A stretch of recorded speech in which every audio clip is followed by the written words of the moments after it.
So for your first house, we have the King of Wands. So this is the way that others perceive you. The King of Wands is somebody that is, he often reminds me of the Emperor, except the Emperor is more, laid back. This is a go-getter, this is a trailblazer, and this is also an entrepreneur. In this situation, I do feel it is somebody with like executive power. It's somebody who is pretty capable, competent, and enthusiastic. Okay, so this is the aura that you are projecting into the psyche of those around you. So you are very, very well received for this week. Okay, others want to be with you. They think you're exciting, and there's an element of like. Well, there's a great sense of enthusiasm, but also like a healthy dose of risk taking. So it's somebody who's very, very charismatic. So it looks amazing.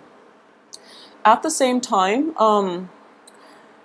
I do feel in general that, being a water sign, this is an opposing energy from you. And there's nothing wrong with that. But I do feel that you are going to be put into situations that stirs your passion, or you're going to be around people who brings out this side of you that you've never, knew existed. So first of all, I do feel that, water signs are very, very deep, but also very suppressed. So in this environment, you must be around a lot of people that know you very well, that you're comfortable with. So you're able to let loose the emotional depth, and that's able to come to the surface. So overall, this looks very, very healthy. It looks very healing. And whatever it is that you're doing, I feel that the people around you are the ones that are able to activate this side of you. So surround yourself with good people this week, and just make sure that they really honestly care about you. So this is a very good card. So in terms of your fourth house, which, like I mentioned, it is what is required to bring about a sense of familiarity and also emotional stability. And it's also the environment that you're interacting in. It's also, the family, but also the environment that you're interacting in. We have the Six of Wands in the reverse position. Okay, so this makes sense why you are feeling so elated.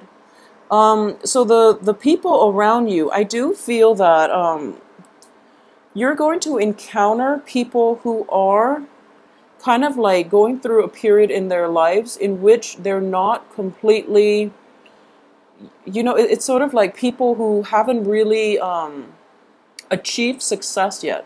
So you're kind of like in a leadership position in which you're showing them the ropes.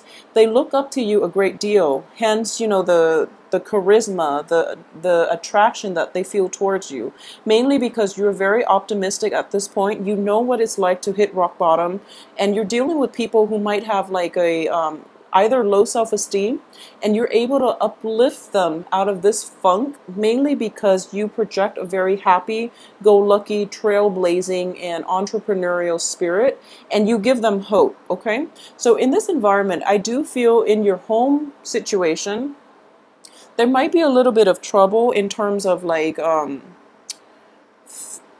I guess if you even live at home with like a relationship partner, or you have like family members, children, and things like that, I do feel that for some reason you're not going to be around the home environment that much. And it feels like a lot of you are kind of out and about, bouncing around, having fun, and there's nothing wrong with that. So I do sense that the home is there, but I don't feel your presence within the home very strongly. And a lot of you too might be transient, in which you're kind of like bouncing around one city to the next. So home is just, is not the physical structure, is rather where the heart is. So you don't really feel this deep rootedness anywhere. And, like I said, there's nothing wrong with that either. So I do feel a sense of a lot of travel is indicated in the cards for this week. So let me see if there's anything else I can pick up here.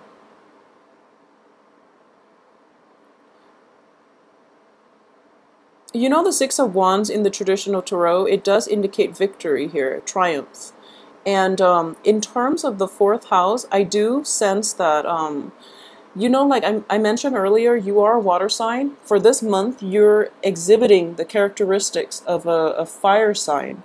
So what I would say is, in terms of emotional fulfillment, A lot of you might be pushed out of your comfort zone, in which you have to go around and, mingle with people, and you don't really like small talk that much. I mean, you're very good at it when you have to be, but you prefer like having, one-on-one, high quality, and,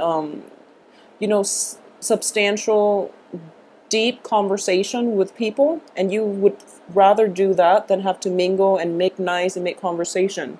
So I do sense that in that way, you feel a little hesitant about, emerging into the crowd and making conversation. So it is going to push you out of your comfort zone a little bit, mainly because you are going to have to interact with a lot of people.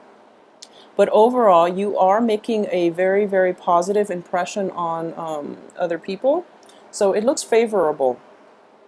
So in terms of your 7th house, which deals with partnerships, and it deals with, let's see, partnerships, romantic or business, we have the Fool in the reverse position. So a lot of you might be with a relationship partner that you've known from the past. So for example, you might have like gotten together in the past and somehow things didn't work out. So this is kind of like a do-over type of card. Instead of going forward with something new, you are actually going back to somebody from your past potentially, or the past is potentially cycling through. Or a lot of you are contemplating, in general about the past, thinking about the past, and thinking about how you could have done things differently, okay? So there's nothing wrong with that, and in general, there's a very enthusiastic energy about you. So I wouldn't say that you're kind of like moping or pining for the past. You're just revisiting the past in an emotional, in a mental way, in order to make sense of it, and in order to not be mired in the same mistake, in order to heal, and in order to move on with your life. So it's a really beautiful energy. A lot of people from your past could potentially cycle in for this week. You might have interactions with the people from the past, and you might be even tempted to give it another try. A lot of you might have even given it another try and realizing, that it actually works out really well. Hence, you feel very passionate. You feel very like I mentioned, the people that you're dealing with, they look up to you a great deal. So this is potentially a relationship that can work in general. So in terms of your 10th house, which deals with work finances, we have the Three of Wands in the reverse position. So this is interesting. There is something here that needs to be revisited in the work front, okay? So we are starting out with the Ace of Wands, and then we escalate to 6, and then we go back to 3. So what I do sense here is like, there's something that needs to be reworked in your work environment in order for you to get the ultimate payout that you want.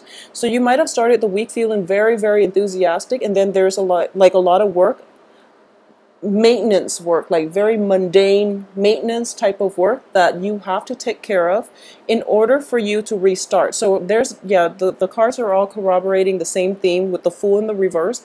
Something needs to be revisited for sure on the work environment in order for you to get things rolling the way that you want, in order for you to get the financial payout, the success that you're hoping for. So the cards overall indicate, a reworking energy, but overall you're in a very enthusiastic, carefree type of mood. So you might not do it until the very last minute. I don't feel Scorpios in general will abandon or renege on, responsibility. So that's not the issue here. What I am getting, it's a king energy as well. So I wouldn't worry about, overextending yourself or being overly optimistic, because I don't feel that you have that problem. You're actually very competent, and you do take care of things in a very orderly, in a very responsible manner. So let me see if there's anything that comes in terms of, what specific area needs to be re-examined here. Okay, there's an element of timing here, and I do feel in general, if you look at this card, she has little helpers coming in, and there's a clock at the bottom. So there's an element of timing, there's an element of waiting for something to come to fruition before you can take the next step. So in the meantime, instead of like waiting around for it, you are going to go and enjoy the rest of your life. You're going to go devote your time elsewhere so that you can come back to this situation when the when the timing is right. So it's a work situation with a very strong element of season, timing, or something like that. And she also has like a lot of little helper birds around her. So a lot of you could be, employing other people who really need, work. For example, for those of you who are like employers, you are hiring a bunch of people on, and you're taking them on, you're taking them under your wings, you're showing them how it's done. And as a result, this situation itself, it's going to pay off in due time. That's the message that I'm getting. In due time, it is going to pay off, because there is a very strong element of timing here. So overall, Scorpio, a very, very good week for you guys. Let me know how this plays out for you, and I wish you the best weekend ever. It looks very promising. It's nice to see you break out of your shell a little bit. So I'll see you soon.